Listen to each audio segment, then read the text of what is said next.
Yang terhormat, apakah rancangan undang-undang tentang perubahan atas Undang-Undang Nomor 34 Tahun 2004 tentang Tentara Nasional Indonesia dapat disetujui untuk disahkan menjadi undang-undang? Terima kasih. Detik-detik RUU TNI disahkan jadi undang-undang. Dewan Perwakilan Rakyat, DPR, RI telah resmi mengesahkan revisi RUU Nomor 34 Tahun 2004 tentang TNI menjadi undang-undang. Keputusan ini diambil dalam rapat paripurna DPR ke-15 masa persidangan 2 tahun sidang 2024 hingga 2025 yang digelar di Gedung DPR, Senayan, Jakarta, Kamis, 20 Maret 2025. Tibalah saatnya kami meminta persetujuan fraksi-fraksi terhadap RUU TNI. Apakah dapat disetujui untuk disahkan menjadi UU? Tanya Ketua DPR Puan Maharani selaku pemimpin rapat.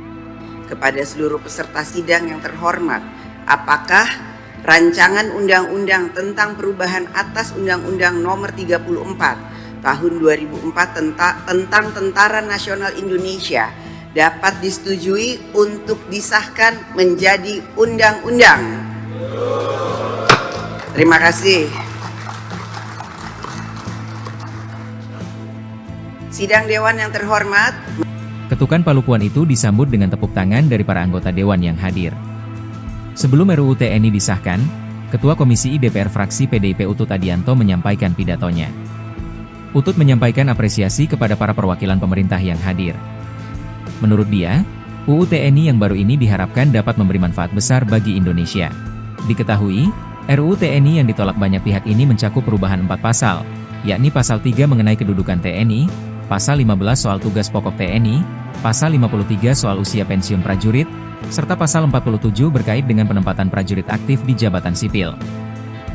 Perubahan yang menjadi perhatian dan menuai pro kontra ialah Pasal 47 terkait jabatan TNI aktif di Kementerian Lembaga Sipil. Berdasarkan Pasal 47 ayat 1 UU TNI lama, terdapat pasal yang menyebut prajurit TNI hanya dapat menduduki jabatan sipil setelah mengundurkan diri atau pensiun dari dinas aktif keprajuritan.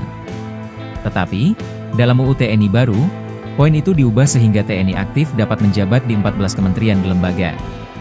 Dalam RUU TNI, terdapat penambahan 2 tugas pokok bagi TNI, yaitu membantu menanggulangi ancaman siber serta membantu melindungi dan menyelamatkan warga negara Indonesia, WNI, serta kepentingan nasional di luar negeri. Download Tribun X sekarang, menghadirkan lokal menjadi Indonesia.